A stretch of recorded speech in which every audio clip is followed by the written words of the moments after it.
Venezuela, Iberoamérica, gracias por estar nuevamente con nosotros. Esta es la segunda parte de nuestro primer debate por el aniversario de Sin Mentiras a través del canal de la Asamblea, un canal para todas las voces. Como ustedes vieron la primera parte y la han seguido por YouTube también, estuvo con nosotros en esta primera parte, obviamente, Oliver Rivas y también Edgar Raúl Leoni, diputados parlamentarios en la actual Asamblea Nacional. Y en este momento vamos a traer algunos puntos para observar la opinión de nuestros invitados.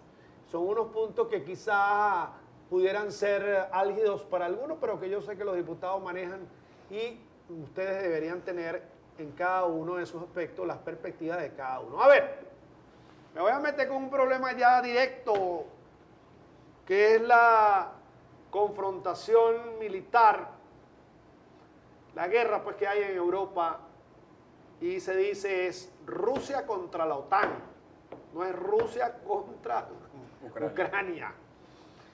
¿Quién la provocó? Uno dice fue Estados Unidos. ¿Quién la mantiene? Es Europa. ¿Por qué Putin no declina? Porque la diplomacia debe ser el último episodio para evitar el derramamiento de sangre. Y como en el programa anterior comenzó Oliver, entonces ahora va a comenzar Edgar Raúl. Adelante. Mira, antes de entrar en ese tema, Wilmer, y agradeciendo la oportunidad del espacio, yo quisiera poner aquí un tema que creo que vamos a coincidir y que está afectando en este momento algo tan importante como es el orden familiar y moral de nuestro país, que es el tema de la pedofilia que se ha venido denunciando y que, bueno, la Fiscalía está actuando. Y yo creo que ahí es un punto indiscutido de que los niños y las niñas no se tocan. Y nosotros en la Asamblea debemos presentar, incluso hay que ser mucho más duros en la sanción. Ya la LOMNA se manifestó al respecto con la anulación de cualquier tipo de beneficios para quien haya sido señalado, pero como te digo, hay puntos donde no hay coincidencia. Y yo siempre lo he dicho en la Asamblea, son más los puntos en los que coincidimos que los puntos en los que tenemos divergencia. Eso es retomando el programa anterior sobre el tema de las coincidencias. Ok, sí. Ahora vamos a lo que planteamos ahorita. Mira, a más conflicto, más diplomacia. Y yo creo que el conflicto Rusia-Ucrania, que además tiene una trascendencia histórica que va mucho más allá de los cientos de años, definitivamente es algo que la comunidad internacional tiene que abocarse a la solución verdadera, real de esa situación, que no solamente está llevando a la pérdida de vidas humanas, sino que nos está acercando más a un posible conflicto nuclear, y ese es el fin. Eso hasta ahí llegó, hasta ahí es el fin de la historia. Entonces, en Venezuela... The game is over. Game over. Entonces, en Venezuela nosotros, independientemente de la postura que tengamos, hay unos que apoyan a Rusia con respecto a sus acciones y otros que pensamos que la guerra es inútil, pues nosotros tenemos que ser voceros en que ese conflicto no debe avanzar, que ese conflicto debe llevarse a una mesa de negociación, y así como nosotros aquí iniciamos procesos de negociación, pues hay que buscar los interlocutores para que eso Oliver, se detenga. ¿Qué nos dice? Mira, evidentemente nosotros no vamos a auspiciar ni apoyar la guerra, porque nuestra bandera históricamente ha sido la paz, ¿no? A veces justamente las luchas han sido para garantizar la paz social, ¿no? Que es la paz con igualdad, la paz con justicia. Pero definitivamente, si hay algo que es demostrable en los últimos años, es que Estados Unidos y la OTAN están en guerra no contra Rusia, contra el mundo.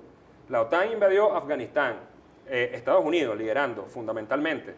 20 años después dijeron que no habían podido avanzar en los objetivos y dejaron un país encendido en guerra bajo la mano de quienes dijeron, que eran los fundamentalistas, por cierto, que habían promovido el atentado contra las Torres Gemelas. Pasó lo mismo con Irak y acabaron con la antigua Mesopotamia o las reliquias y, digamos, el resultado histórico, una civilización milenaria en 2 semanas. Pasó lo mismo con Libia.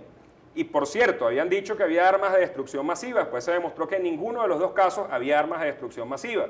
Pero además, pongo otro ejemplo reciente, no es solamente el caso de Ucrania, que además Rusia venía evitando ese conflicto por 8 años.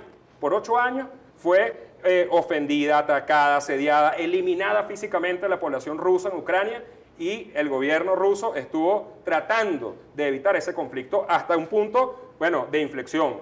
Pero igual China, o sea, Estados Unidos envía a funcionarios a Taiwán sabiendo que eso evidentemente enrarece y agudiza un conflicto que es un conflicto de China y Taiwán, donde no tiene que intervenir otro factor extranjero. ¿Por qué? Bueno, porque le interesa generar guerras, porque además su economía se basa en la guerra.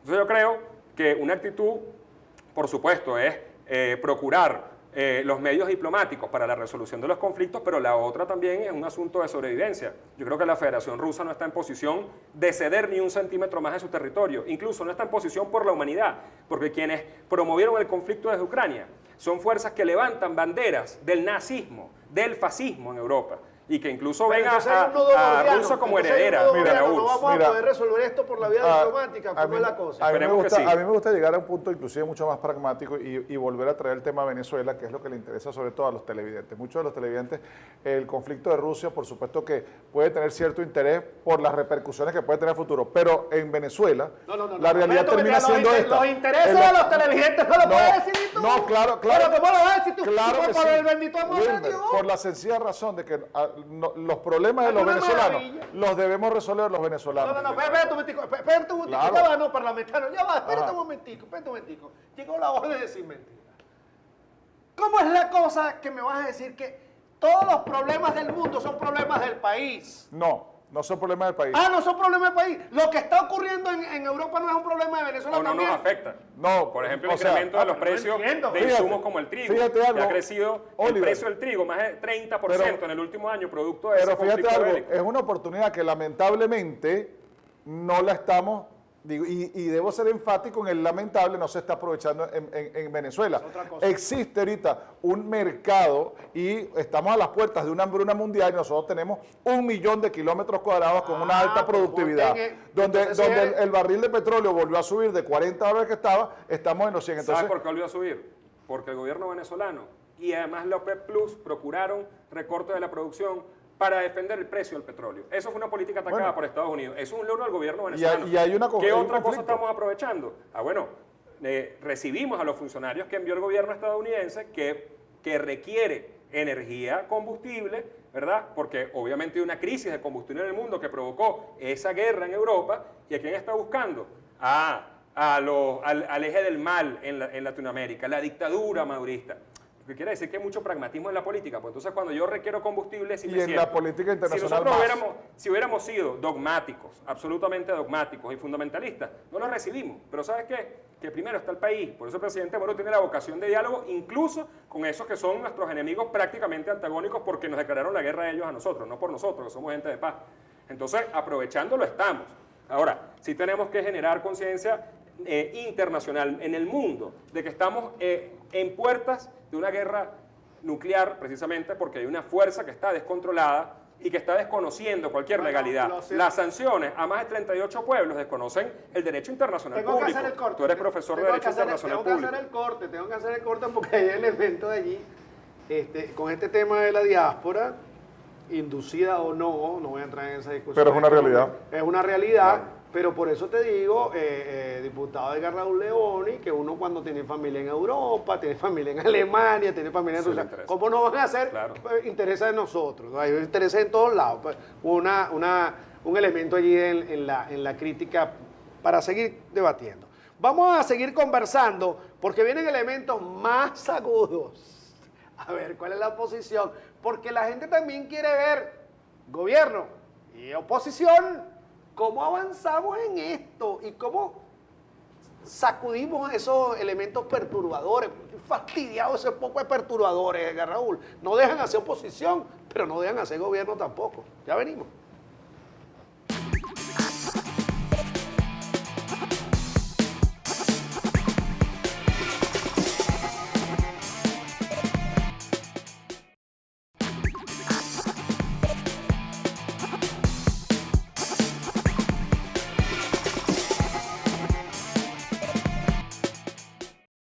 Continuamos en Sin Mentiras con Edgar Raúl Leoni y Oliver Rivas.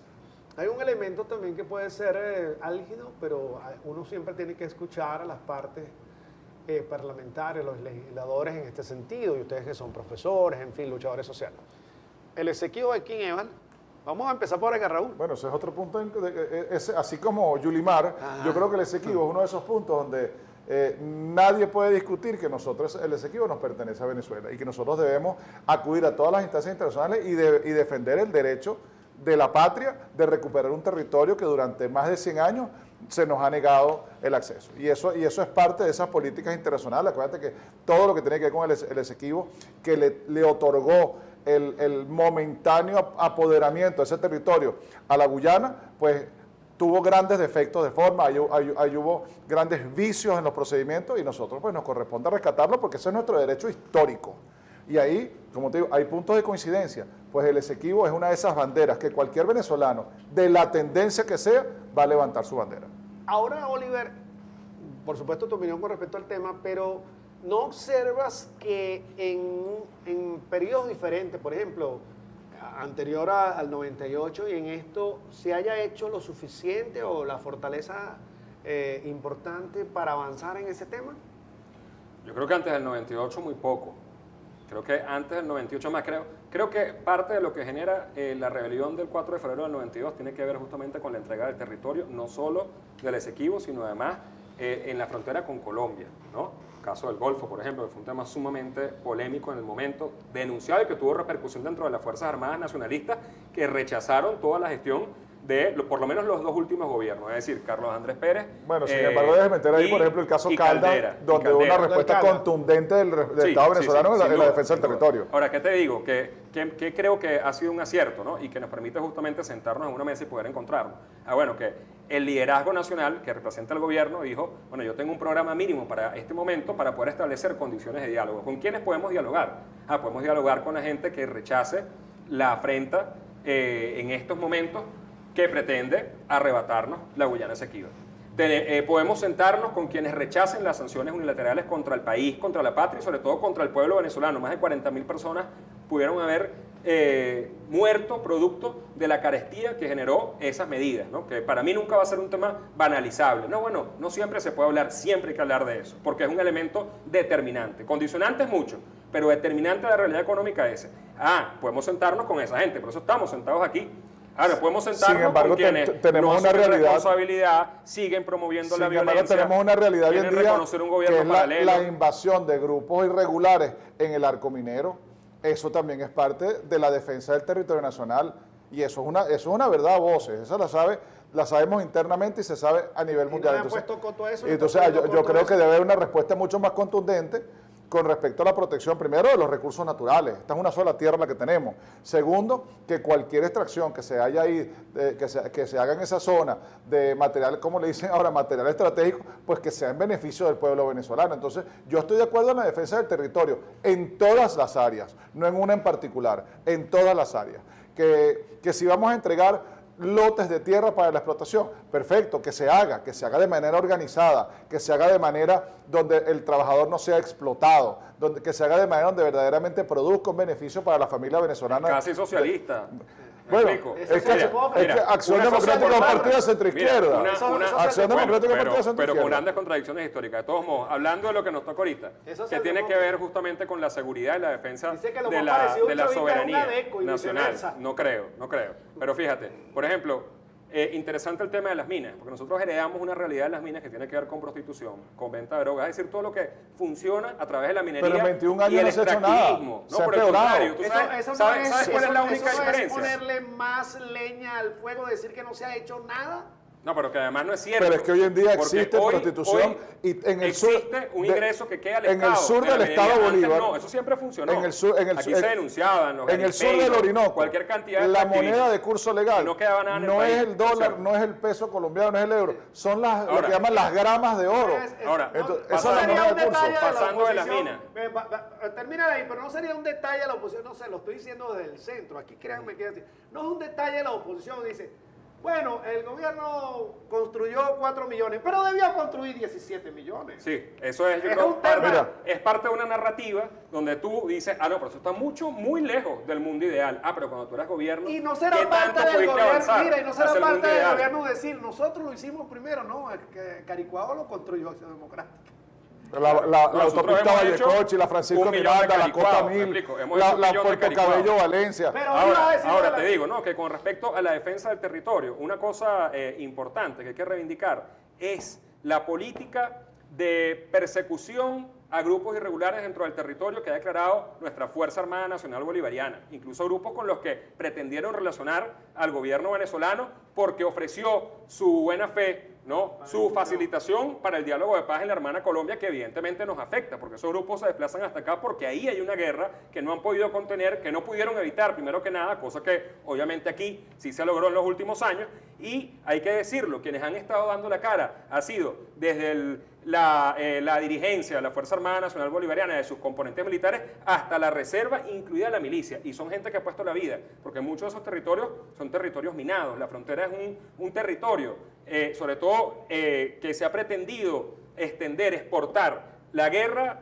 civil de Colombia a territorio venezolano. ¿Quiénes están ahí poniendo el pecho? Porque cuando yo digo no se ha hecho nada, ¿no? Es muy delicado, porque si en algún caso se ha declarado la guerra abierta contra grupos irregulares, ha sido en el curso de los últimos 3 años a Vox Populi. Entonces hay dos elementos aquí Estuvimos hasta interesantes. muertos. Fíjate, el presidente Petro, en el discurso ante las Naciones Unidas hace poco, hizo unas reflexiones importantes, las cuales sí debemos analizar en su contexto. Uno, que la guerra contra el narcotráfico ha sido un fracaso.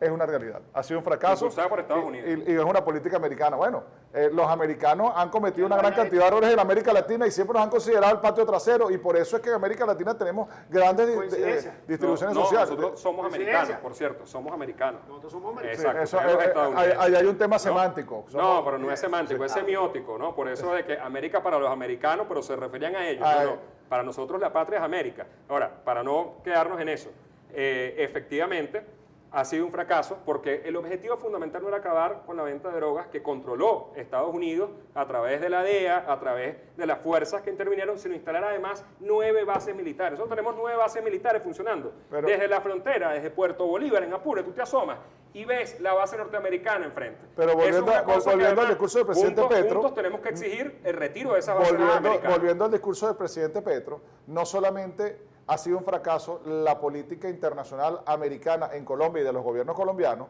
sino que también ha iniciado un proceso, el cual nosotros debemos acompañar, de pacificación de Colombia, donde estamos invitados, Venezuela, a ese proceso, porque además debemos estar ahí porque somos los principales perjudicados. Nuestro principal socio comercial no es los Estados Unidos, Mira, y nos hizo es mucho Colombia. daño Iván Duque, ¿no? Las políticas fueron totalmente erradas. No solamente las políticas hacia Venezuela. Y esto es un tema que requiere varios programas, Wilmer. Monómero. Una política totalmente equivocada, una política sombría, que no se sabe cuál era verdaderamente el final de esos procedimientos, pero que se le arrebató a Venezuela un bien que somos de él. Y que hoy todo el mundo dice que Bueno, nunca estuvo en eso, y, que no sabía, esperamos, pero que no fui yo, hay un informe, fue TT. hay un informe que claro. yo sí espero, yo como venezolano espero que en algún momento, un informe que dicen que tiene 14.000 páginas, yo espero que en algún momento ese informe se haga público, porque ya ahí estamos en mora legislativa. ¿Dónde está ese informe? Vamos, nos quedan 2 cortes y 2 temas que pueden ser también muy álgidos. Los voy a tener acá. Los voy a tener acá, que ya los voy a sacar. Así que nadie se mueva porque, como decía Bob Canel, esto se va a poner mejor. Ya venimos.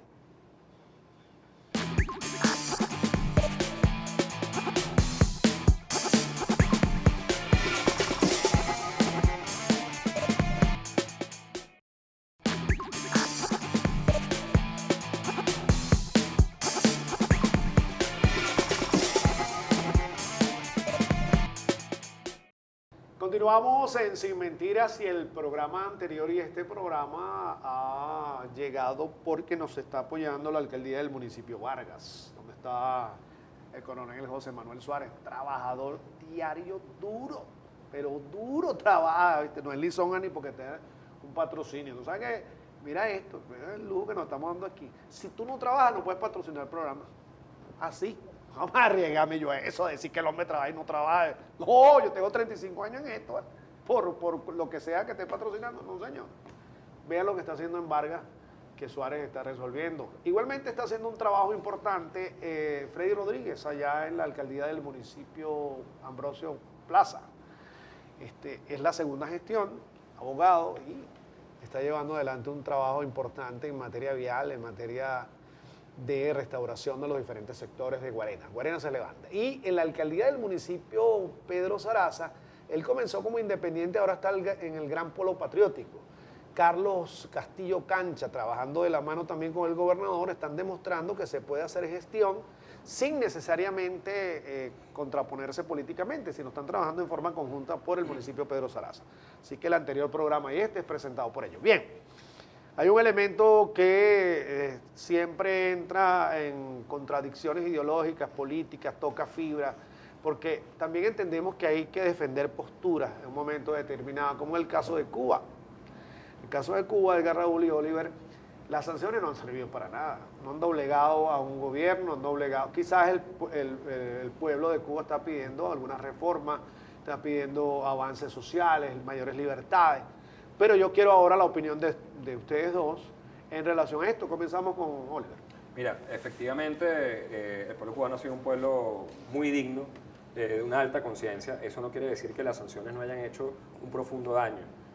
Yo tuve la oportunidad de ir en el 2019 al encuentro antiimperialista en Cuba y vi cómo ya comenzaban ya una nueva serie de sanciones a recrudecer la carestía económica. Recordemos que además es una isla, no tiene fronteras, es decir, está bastante limitada desde el punto de vista del acceso de bienes y servicios de otras latitudes y para el intercambio comercial. Y sí ha golpeado muchísimo el ingreso nacional y por tanto ha golpeado el salario, ¿no? Nosotros estimamos que por supuesto el pueblo cubano va a salir adelante, tiene además la capacidad de renovarse. Fíjate que frente a las protestas que se generaron el año pasado, bueno, la respuesta ha sido actualizar la legislación. Se acaba de aprobar el nuevo Código de Familia que permite, entre otras cosas, el matrimonio igualitario en la familia cubana, ¿no? Quizás de unos orígenes bastante conservadores sobre lo que tiene que ver con la sexualidad o los derechos sexuales y reproductivos, pero bueno, muy avanzada en la posibilidad de dar el salto. Bueno, el 60% de la sociedad cubana votó por ese cambio, ¿no? Para quienes hablan de dictadura en el hermano pueblo cubano, fue quien aprobó esa reforma y eso permite, obviamente, el reconocimiento de una cantidad de derechos civiles. ¿Qué queda? Superar el bloqueo. No solamente a ellos, que son, igual que nosotros, víctimas de esa coerción unilateral, arbitraria, arrogante, soberbia de los poderosos. Otros 37 pueblos también sufren medidas de bloqueo. Ok, Edgar Raúl, Fidel Castro, Raúl Castro, Díaz-Canel, la historia de Cuba y la relación con Estados Unidos y la relación con América Latina y sus propias situaciones. Mira, la conclusión en Cuba es que, y no solamente en Cuba, sino en Siria, en Libia, en Corea del Norte, es que las sanciones lo que terminan es atornillando a los gobiernos de turno, a los gobiernos donde hay profundas diferencias políticas y sociales dentro de esos países. Cuba quizá, si no tuviese ese bloqueo y tuviese la posibilidad de tener una migración importante y una entrada de turistas que terminan siendo embajadores de ideologías distintas, Cuba no hubiese permanecido tantos años bajo el mandato de los hermanos Castro. Entonces, la conclusión que hay que sacar en Cuba, y precisamente creo que la debemos llevar a todos los países del mundo, es que las sanciones lo que terminan es castigando a los pueblos y no son elementos que permitan los cambios de gobierno por las vías democráticas y por las vías pacíficas. Déjame poner otro elemento también que juega interés con Latinoamérica, el mundo y también con Venezuela, que es el tema de los Estados Unidos de América, ¿correcto? La política norteamericana, la política estadounidense juega e impacta en cualquier parte, ¿cierto? Entonces, ¿cómo ve Edgar Raúl el devenir del gobierno de Joe Biden en relación al tratamiento de la migración latina y específicamente de Venezuela, sobre todo con este tema de que los republicanos envían convoys, pagan, fletan aviones hacia estados republicanos, hacia estados demócratas? ¿Cómo lo observas?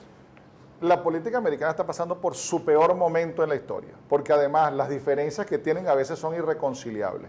Con respecto a lo de los migrantes, Wilmer, debemos decir que lo que ha hecho el gobierno de los Estados Unidos con los migrantes venezolanos es criminal. Es absolutamente criminal y ahí debemos todos unirnos, y sobre todo aquellos que son contacto directo y permanente con las autoridades del gobierno americano. Lo que se hizo en Texas, que además hoy en día se encuentran atrapados y no pueden ni siquiera bajar de México porque están atrapados entre dos fronteras. Entonces, ¿dónde está ese interinato que debería estar, que tiene recursos suficientes para velar por esos compatriotas venezolanos que por las razones que fuera se fueron de Venezuela?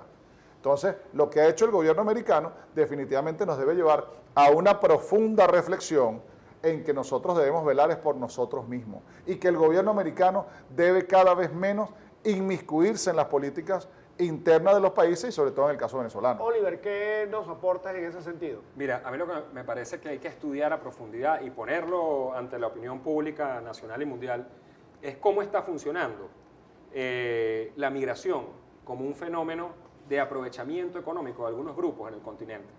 Porque detrás de esa migración, ¿no?, hay agencias promoviendo y vendiendo paquetes a quienes desean ir a otras latitudes, producto de una cantidad de realidades, no solo de Venezuela. Recordemos que durante la pandemia hubo una movilización de más de 5.000 centroamericanos que querían cruzar la frontera con Estados Unidos. ¿Por qué? ¿Por qué se busca Estados Unidos en el continente? ¿No será que Estados Unidos es justamente el país que ha concentrado la mayor cantidad de riquezas y que además ha despojado a otros pueblos de esas riquezas naturales, minerales, financieras? Por supuesto que, digamos, de modo intuitivo, por supervivencia, la población latinoamericana va a buscar el sitio que para ellos representa la riqueza acumulada o concentrada, que es Estados Unidos. Pero ¿qué pasa?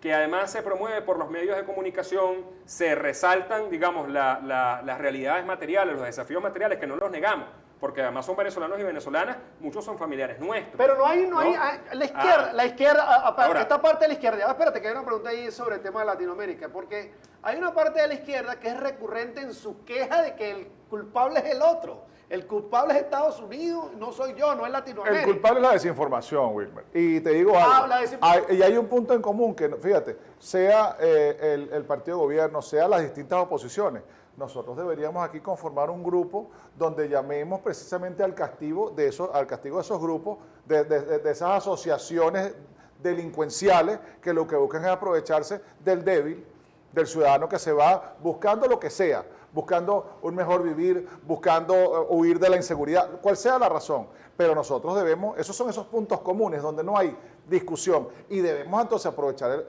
esta situación que hay hoy en día de negociación para que el gobierno, sentándose con esos gobiernos centroamericanos, busquemos tratados que busquen el castigo y el resarcimiento de esos grupos de venezolanos que emigran. Y sin duda denunciar el aprovechamiento de cualquier ayuda humanitaria. Fíjate que incluso con el caso de Tejería, por ahí salió el llamado interino, que más exterior no puede ser, diciendo que estaba solicitando ayuda humanitaria. Como esos personajes y como esas agencias, hay cualquier cantidad que se aprovechan de la realidad migratoria en el continente. Tengo que hacer un nuevo corte, pero ya venimos.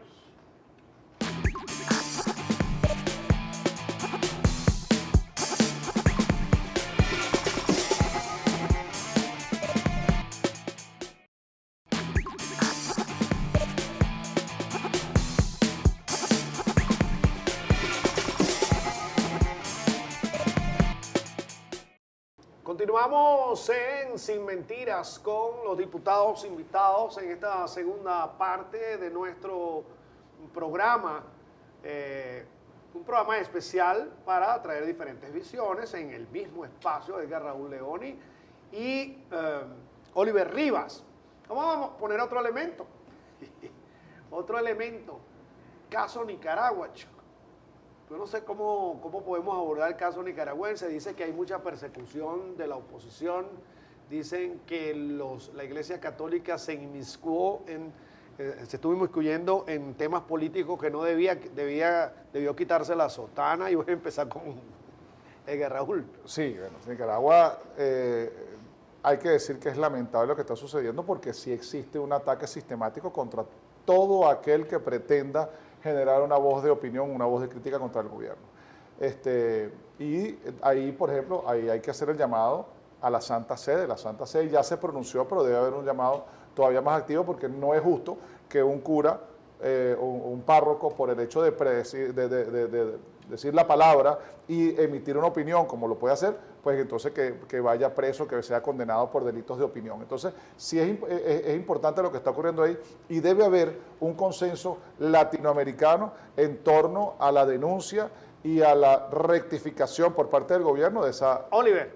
No, lo que ha pasado es básicamente que el Estado nicaragüense decidió que no iba a permitir que se siguiera alimentando, ¿no?, de manera artificial, mediante el financiamiento a organizaciones no gubernamentales que hacen trabajo político, es decir, que por un lado entregan un plato de comida y por otro lado están afiliando gente y tendenciando electoralmente y captando además adeptos para las filas de la oposición en Nicaragua, que además ha pedido, bueno, la documentación, la rendición de cuentas sobre los recursos, sobre el origen de los recursos que reciben las ONG, y evidentemente los ha revocado.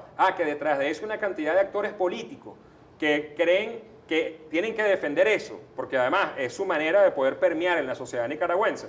Bueno, el gobierno nicaragüense tiene el mismo derecho de no permitir un funcionamiento irregular. Eso no quiere decir, sin embargo, no debe ser el miedo que no aceptemos ayuda humanitaria. Vamos a aceptarla. Ahora, ¿quién coloca las condiciones? Nosotros tenemos que aceptar aquí cualquier tipo de ayuda, venga de donde venga, probablemente también así, incluso infiltraron y penetraron espacios como Ucrania. O sea, lamentablemente las ONG y la fulana ayuda humanitaria ha servido en la mayoría de los casos como una vía de penetración internacional sobre la soberanía de los países. Yo creo que evidentemente nosotros no vamos a avalar persecuciones, no vamos a avalar jamás ningún tipo de represión, pero creo que por el contrario el gobierno nicaragüense ha demostrado una voluntad importante de diálogo en, bueno, casi una guerra civil que tuvieron hace algunos años, que fue muy parecida a la de aquí. ¿Crees que hay voluntad de diálogo real? Yo creo que viniendo de la experiencia que tiene el Frente Sandinista de Liberación Nacional, después de haber ganado una guerra civil por la vía armada, perfectamente podría haber recurrido hace tiempo a otras medidas de represión. Sin embargo, se ha cuidado mucho eso, entre otras cosas, para que no sea satanizado, cosa que de todos modos pasa. ¿Es algo pensar así como de Guerrero, es lo menos malo que está pasando? Dicen. Bueno, lo que pasa es que no debe instaurarse el terror como arma política. El terror a ser apresado y detenido y violado ciertos derechos humanos por el hecho de pensar distinto. Si existen indicios de una intervención extranjera, bueno, pero se deben hacer públicas esas denuncias, se deben hacer públicos los elementos de prueba. Pero si no lo hace, lo que está sucediendo en Nicaragua está imperando un régimen que tiene aterrorizado a todo aquel que quiere opinar en contra.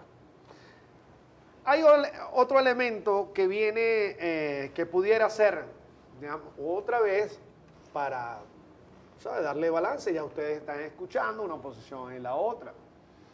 Y es el tema de la recurrencia de la izquierda. Como tú eres de centro izquierda, y aquí es de izquierda, es así, ¿no? ¿Qué quiere decir eso? No, a mí no me vengas a poner en ese breque como decía Teodoro Pekov. No, ese es tu aula de clase. Tú sabes lo que te estoy preguntando. Tú eres de centro izquierda, escúchame una cosa. Estar más cerca de Lula, estar más cerca de Alberto Fernández, estar más cerca de Castillo, es decir, ¿beneficia más a un país estar más cerca de la izquierda o no? A Venezuela le conviene estar más lejos de Bolsonaro, que ha seguido la misma política de Trump, que lo que ha hecho es establecer bloqueos, establecer sanciones y generar sufrimiento al pueblo venezolano. Que Petro haya ganado, pues alivia la frontera de más de 2.000 kilómetros que tenemos con Colombia, y eso permite la reactivación de la economía de la zona. Las políticas de Duque fueron fatales para Venezuela y para la población. Entonces, no es un tema de izquierda y derecha, ya es un tema de los individuos que generan la política que nos afecta a nosotros. Para Venezuela, evidentemente, no nos conviene un Bolsonaro, no nos convenía un Duque. En el caso específico, ¿por qué en Latinoamérica hay una recurrencia, una fatalidad? Es una fatalidad concéntrica, es decir, yo en el segmento pasado dije, bueno, es que todo es culpa del otro, yo no lo he hecho, Latinoamérica no hemos fallado, entonces tú votan por la derecha y después vuelven a regresar y volvemos para el lado de allá, a ver, dándole, es el péndulo, ¿no?, del poder político, ¿no?, del que hablaba Foucault, péndulo del poder político, para allá, para acá.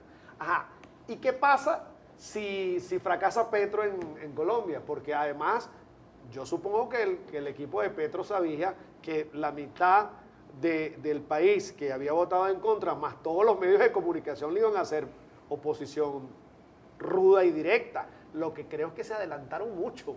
No dejaron ni nada. Entonces, ya es algo preavisado. Entonces, ¿cómo ves tú ese tema? Mira, yo creo que lo que tiene que evaluar la comunidad latinoamericana es en qué momento estuvo mejor. Si estuvo mejor cuando logramos niveles de integración a través de UNASUR, de la CELAC, durante esa primera oleada de progresismo latinoamericano, o ha estado mejor en los últimos 5 años con una ruptura total del multilateralismo, con una instrumentación de la OEA, incluso con vocación de generar invasiones, convocando al TIAR, ¿no?, cosa inédita.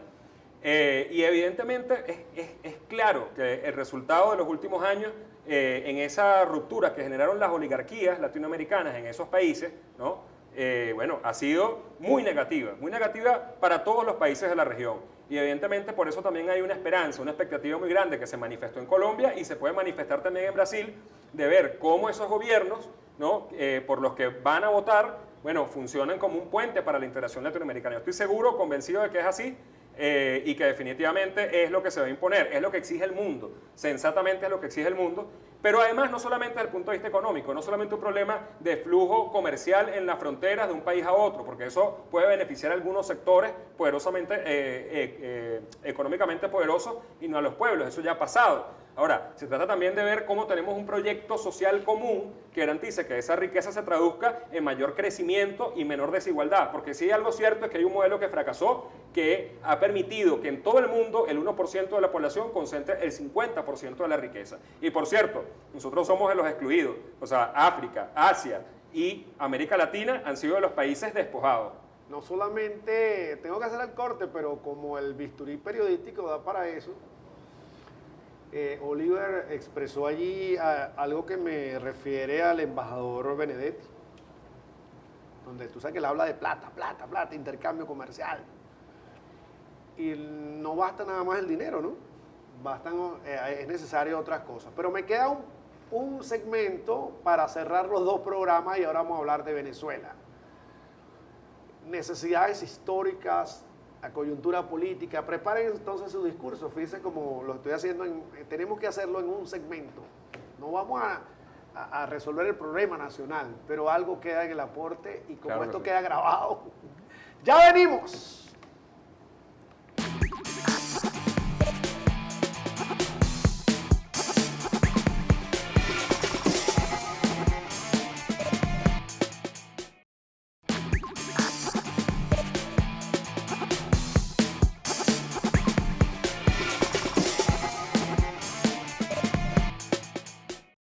Quinto segmento, síntesis discursiva, académica, política, ideológica, como lo quieran llamar. Capacidad de síntesis de nuestros dos entrevistados, invitados especiales, Edgar Raúl Leoni y Oliver Rivas. En economía, ¿qué hay que hacer, Edgar Raúl, en economía para Venezuela?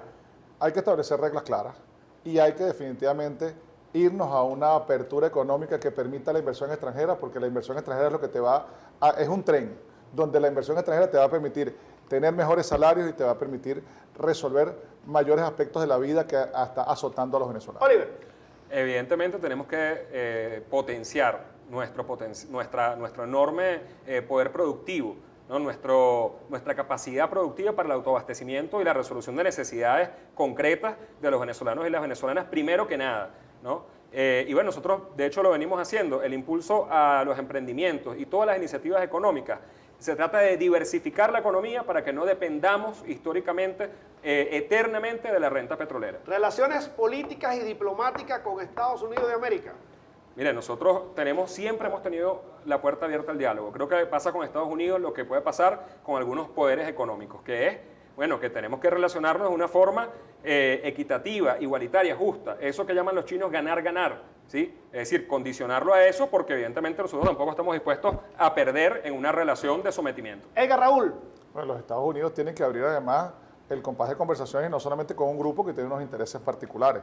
Aquí todos debemos tener parte de esa conversación y parte de ese diálogo. Ahora bien, los Estados Unidos debe respetar la soberanía nacional, debe respetar que el problema de los venezolanos lo debemos resolver los venezolanos y que los venezolanos además debemos buscar el rumbo hacia esa unión. Yo añoro la vida normal, yo añoro cuando nosotros éramos todos venezolanos, todos hermanos y lo único que nos diferenciaba quizá era el béisbol, pero del resto nosotros tenemos que apuntar nuevamente a esa reunificación, a esa pacificación nacional, a la reinstitucionalización del país. Año 62, crisis, 1962, crisis y los misiles cubanos, rusos en Cuba. Estuvimos a punto de una guerra nuclear, ahora se está hablando de eso otra vez.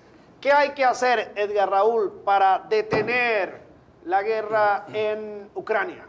Bueno, el gobierno evidentemente ha tenido una comunicación fluida con países como Rusia. Entonces el gobierno debería ser uno de los promotores en esa mesa de diálogo, en esa mesa de negociación, porque debemos evitar a toda costa el escalamiento de esto, el derramamiento de sangre y el sufrimiento no solamente de los pueblos de Ucrania y Rusia que están en el medio del conflicto, sino que esto va a generar una hambruna desde el norte de África hasta todos los países de Europa. Desde Venezuela, ¿qué hacer? Tener una posición beligerante en Naciones Unidas y combinar a que los países asuman la ONU para que no sea un mirón de palo, que sea una verdadera herramienta de gestión multilateral que además exija el cese de la guerra. Y lo otro, por supuesto, convocar una gran campaña. Ha empezado una campaña que dice no más OTAN. Nosotros tenemos que deplorar la actitud guerrerista, expansionista y agresiva de los países que conforman la OTAN. No puede ser para eso, esa alianza. Organización de los Estados Americanos, ¿qué hacer con esa instancia? Mira, yo creo que el llamado por el Che Guevara en su momento, Ministerio de las Colonias de Estados Unidos, es un organismo que en este momento llegó a una crisis sin precedentes de descrédito y falta de reconocimiento, pero además tiene una influencia obvia, evidente, de los Estados Unidos en su gestión y lamentablemente pareciera que no va a corregir el camino. Entonces creemos nuestras propias instancias multilaterales. Vigencia de la Organización de Estados Americanos, ¿qué hacer? Tiene que revisarse profundamente porque además durante la vigencia, durante el mandato del señor Almagro, se convirtió básicamente en un partido político más en el tema interno venezolano. Y eso no lo pueden permitir los países. Entonces tiene que haber una revisión profunda de la estructura de la Organización de Estados Americanos para que cumpla verdaderamente el fin, que es la búsqueda de la paz, la búsqueda de la solidaridad y la búsqueda del progreso económico. Venezuela y su rol en el Foro de Sao Paulo. Bueno, Venezuela no tiene que buscar rol en el foro de nada. Venezuela tiene que buscar su rol en el foro internacional, que es reactivar las relaciones internacionales, que vuelva la inversión extranjera, venga de donde venga, con reglas claras y no inclinarnos por una ideología política determinada. ¿Hace falta el Foro de Sao Paulo participar? Por supuesto, yo creo que siempre es necesaria una herramienta que unifique proyecto social de los pueblos latinoamericanos que nos permita encontrarnos para dar batallas contra el enemigo común, no de Venezuela, de toda la humanidad. Y eso definitivamente es un espacio diferente a los organismos multilaterales y un espacio diferente a los gobiernos. Yo creo que Turno tiene la apertura y la libertad para poder asociarse políticamente con quienes considere iguales. Eso no tiene nada de malo. Es más, rompe con el pragmatismo de que la alianza solo tiene que venir por el lado económico. Y lo social, el modelo de salud, el modelo de vivienda, ¿cuándo discutimos eso? ¿No es para eso la economía? Ok, coincidencias entonces en estos últimos 2 minutos que son fundamentales. Uno es el cese de las sanciones. ¿Correcto? Correcto. Cese de las sanciones. Inmediatamente. Inmediatamente. Segundo, proteger nuestro Esequibo. Por supuesto que sí, sin duda alguna. Todo nuestro espacio nacional, llámese el Esequibo, llámese el Arco Minero, llámese el sur de Bolívar, el Amazonas, las islas. Bienvenida a las inversiones extranjeras para la industria petrolera. Para todas las industrias, agroalimentaria, petrolera, metalmecánica, hay que rescatar la CBG, hay que rescatar la minería de otros aspectos, hay que rescatar la agricultura. Hay que venir los recursos de donde vengan, ¿no? De donde vengan los recursos. Pero no bajo, no bajo cualquier condición. O sea, una condición que permita ganar. Esa no es la regla que se impone en el mundo. Por tanto, durante mucho tiempo vamos a ir a contracorriente, pero es lo que va a garantizar que esas alianzas permitan que nuestro país crezca y no que seamos utilizados. ¿Son positivas las zonas económicas especiales? En la medida que tengan regulación, porque si además es una cosa que ya viene pasando por la vía de los hechos ante la caída del ingreso petrolero, lo más lógico es que nosotros generemos una ley que regule eso y que no pase caóticamente. ¿Zonas económicas especiales? Sí, y debe ampliarse incluso a otras zonas, no las zonas nada más que ya están estipuladas, sino que debe irse, por ejemplo, a otras áreas del país que necesitan de inversión, que necesitan de reglas que atraigan la economía como incentivos fiscales, incentivos laborales, pero debe ser mucho más amplio, pero efectivamente sí. ¿El Producto Interno Bruto crecerá en cuánto? ¿Al 5%, 7%? Bueno, las estimaciones internacionales dicen que vamos a tener un crecimiento este año por primera vez en ya más de una década, creo que habla del 6-7%. Y nosotros debemos impulsar, todos nuestros esfuerzos deben ir hacia ese crecimiento y, por supuesto, hacia un permeo real de ese beneficio a todos los sectores de la vida nacional. Ahora, ese crecimiento del Producto Interno Bruto implica que estamos mejor, entonces. Por supuesto que hay una dinamización del comercio y de la economía venezolana. Dice la CEPAL 10%, proyecta en agosto de este año, proyectó 10% para Venezuela, pero Credit Suisse dice que es 20%. Ahora, eso también tiene que traducirse en la igualdad social y mejor calidad de vida de los venezolanos y las venezolanas. ¿Mayores recursos para las alcaldías y gobernaciones de oposición? Creo que las instancias de gobierno deben buscar fuentes de ingresos propios, es decir, constituir un poder productivo que permita que el gobierno no parasite sobre los recaudos impositivos. ¿Las alcaldías y gobernaciones necesitan mayor apoyo? No podemos volver más nunca a esa figura de los protectores que viola la Constitución y viola la autonomía municipal y estatal. Yo sí creo que debe incentivarse a que las alcaldías busquen sus recursos dentro de lo que establece la Constitución. Incluso yo creo que hay que revisar la Constitución con respecto a los estados, ya que los estados terminan siendo un apéndice del gobierno nacional y van a recibir únicamente lo que el gobierno nacional a través de esos dosavos les entregue. Entonces hay que revisar el tema descentralizado del poder. Que además el Consejo Federal de Gobierno es la instancia, ¿no?, que permite justamente viabilizar esa distribución de los recursos desde el punto de vista territorial a partir de las necesidades. Es esa instancia, y hemos visto que ha participado además gobernadores y alcaldes de oposición. Entonces creemos que por ahí es la cosa. Bueno, Oliver Rivas y Edgar Raúl Leoni, gracias por haber estado con nosotros en estos dos programas que inician una nueva etapa en Sin Mentiras, donde hemos procurado traer posiciones encontradas, a veces muy gruesas, que no es para convencer al otro, pero sí pudiera ser una mesa de diálogo. Es decir, y yo le decía a los diputados, este es un canal de los diputados, este es un canal parlamentario. Muchas Así gracias, que Wilmer. utilícenlo, y agradecido también a Edgar Raúl porque de verdad fue el primer programa del año 2021. Lo llamamos, como decía, lo llamamos un viernes a las 2 de la mañana y respondió. Y estuvo aquí a las 6 de la mañana. Pensé que te había pasado algo. Sí, y Oliver Rivas dice, no me llames a esa hora, pero en todo caso, viernes, ¿no? así es el periodismo. Agradecido a todos ustedes, hemos tratado de realizar nuestros aportes, siempre declarado en aprendizaje desde Sin Mentiras, que es el equilibrio informativo en ANTV, un canal ahora realmente para todas las voces. Hasta entonces.